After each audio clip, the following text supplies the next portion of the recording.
Brought to you by International Institute of Hotel Management. কোটা বা সংরক্ষণ মুক্ত বাংলাদেশের দাবিতে বাংলাদেশ জুড়ে রক্তক্ষয়ী আন্দোলন যা সংঘর্ষের রূপ নিয়েছে। একাধিক মৃত্যুর সংখ্যা লাফিয়ে লাফিয়ে বাড়ছে। গোটা বাংলাদেশ জুড়ে উত্তাল পরিস্থিতি। এই পরিস্থিতিতে পরিস্থিতি নিয়ন্ত্রণে বাংলাদেশে সেনাবাহিনীকে নামিয়ে দেওয়া হয়েছে। দেশ জুড়ে কমপ্লিট শাটডাউন এবং তার পাশাপাশি সরকারের তরফে কারফিউ ঘোষণা করা হয়েছে, যার জেরে আতঙ্কে বাংলাদেশ ছেড়ে ফিরছেন বহু ভারতীয়। আপনার নাম? আপনি কোন দেশের নাগরিক? আমি বাংলাদেশের নাগরিক। কি কাজে এলেন? আমি ডাক্তারকে দেখাবো। এখন কি কারফিউ চলছে না বন্ধ? কারফিউ 12টা থেকে 2টা পর্যন্ত সেতে। সেই ফাঁকে এলেন? সেই ফাঁকে আসছি। কোথা থেকে আসছেন? বাজার থেকে। কি অবস্থা? আমরা প্রতিদিন জানতে পারছি কারফিউ চলছে, আগুন জ্বলছে। ওরা ঢাকায় বিভিন্ন শহরে গোলমাল হচ্ছে। আজকে কিন্তু আবার কিছুটা শান্ত, মানুষ আতঙ্কে রয়েছে। হ্যাঁ, একটু আছে।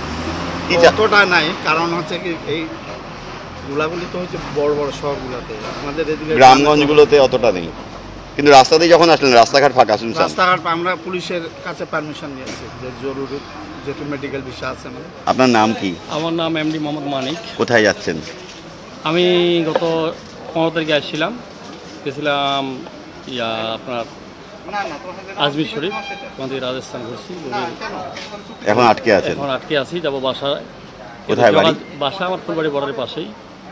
কিন্তু যে গোলযোগ শুনতেছি বাসায় যে 3-4 দিন ধরে যোগাযোগ করতে পারতেছি না, মোবাইল কাজ করতেছে না, এই জন্য খুব চিন্তিত আছি। ইন্টারনেটও বন্ধ? ইন্টারনেটও বন্ধ।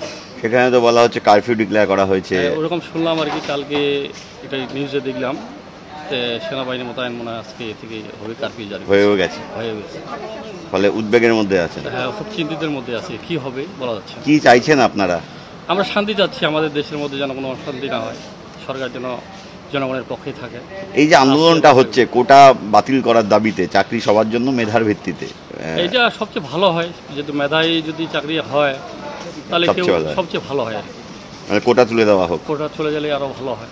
আপনারা তাই চাইছেন? যে কোটা থাক বা না থাক, মেধায় চাকরি হয়। কেউ একজন ভালো করে পড়ছে, তার মেধায় সে চাকরি করতে পারতেছে না, একজন কোটায় ঢুকছে কম শিক্ষিত। আমি দেখাবো ফুলবাড়ির বাংলাদেশ সীমান্ত। সেই সীমান্ত দিয়েও কিন্তু বেশ কিছু মানুষ ফিরে আসছেন প্রতিদিন। গতকালকের পর আজকেও এই এলাকা দিয়ে অন্তত 19 থেকে 20 জনের ভারতীয় বাসিন্দা যারা, তারা এই সীমান্ত দিয়ে ফিরেছেন। এবং সব মিলিয়ে কিন্তু থমথমে পরিবেশ বিভিন্ন সীমান্ত এলাকাগুলোতেও। কবে এসছেন এখানে? গত বৃহস্পতিবার। এখন যে ফেরত যাচ্ছেন, কতটা আতঙ্ক? বাংলাদেশে তো একটা ঝামেলা চলছে। আতঙ্ক। আমরা আসছি এখানে চিকিৎসা করার জন্য, আর এখানে আসে চিন্তিত এইটাই যে বাড়িতে বাচ্চা রাখে আসছে, কী হচ্ছে সেটা দেখতে পাচ্ছি। তো এই আতঙ্ক নিয়ে তো আসলে ওখানে বসবাস করা হয়। ওদিকেও তো গাড়ি ঘোড়া কম চলাচল করছে, কি পৌঁছাবেন? এখানে আমরা সিএনজি আর অটো, যেটা এখানে শুনলাম যে কালকে থেকে কারফিউ জারি সৃষ্টি হবে, শুরু হবে। সবাই তো উদ্বিগ্ন, আপনারা উদ্বিগ্ন, আমরাও উদ্বিগ্ন। কি অবস্থা? না, অবস্থা বর্তমান খুবই খারাপ, যে আমরা আতঙ্কের মধ্যে বিরাজ করতেছি। কারণ হচ্ছে রেগুলার যে আমাদের স্টুডেন্টের উপর যে অত্যাচারটা করে। আমিও স্টুডেন্ট, আমি রানিং এখন জবের জন্য প্রিপারেশন নিচ্ছি। তবে কোটা প্রথা আমরা চাই যে নিপাত যাক। কারণ হচ্ছে একটা স্টুডেন্ট যদি সে মুক্তিযোদ্ধার সন্তান হয় এবং যদি তার বাবা কোনো গভর্নমেন্ট চাকরি করে, সে হচ্ছে টোটালি, সে যদি প্রতিবন্ধী হয়, সে টোটালি 56% কোটা পাচ্ছে, যেটা আমাদের জন্য ও 100 মার্কসের মধ্যেও 56 মার্ক এগিয়ে থাকতেছে। সেক্ষেত্রে আমাদের সাধারণ যারা শিক্ষার্থী আছি তাদের তো আর হচ্ছে না। আর কিছুদিন আগে যেটা আমাদের মাননীয় প্রধানমন্ত্রী যেটা কথা বললো যে মানে মুক্তিযোদ্ধার নাতিপুতিরা, এটা আমরা চাই না যে মুক্তিযোদ্ধার নাতিপুতি কেন, তার সন্তান তো পেয়েছে। মুক্তিযোদ্ধারা যারা 1971 যারা যুদ্ধ করছে, তাদের তো যথেষ্ট স্বাধীনতা দিছে এবং তাদের মান্থলি একটা স্যালারি দিচ্ছে এবং তাদের সন্তানদের একটা কোঠা দিছে, যারা বিভিন্ন সরকারি পর্যায়ে যারা আছে। সেক্ষেত্রে আর কত সে তার নাতি পুতি আর কত তারা পাবে। এখন তো কারফিউ ডিক্লেয়ার করা হয়েছে, মানে সেনা, আপনারা তো এলেন বাংলাদেশ বর্ডার দিয়ে, কি কাজে এলেন?